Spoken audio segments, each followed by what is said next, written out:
So how to active Google Assistant on Samsung Galaxy F05?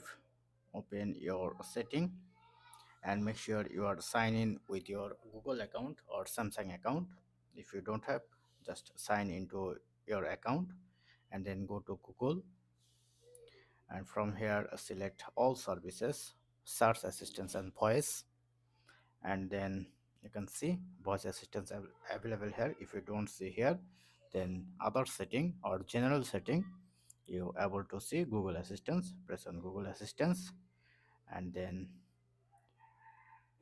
you can see a lot of option. Press on general, enable this Google Assistance, and then go back, press on Hey Google. Now enable this option, press on I agree, press on I agree. Now okay, Google, what's the weather tomorrow? Now complete this process.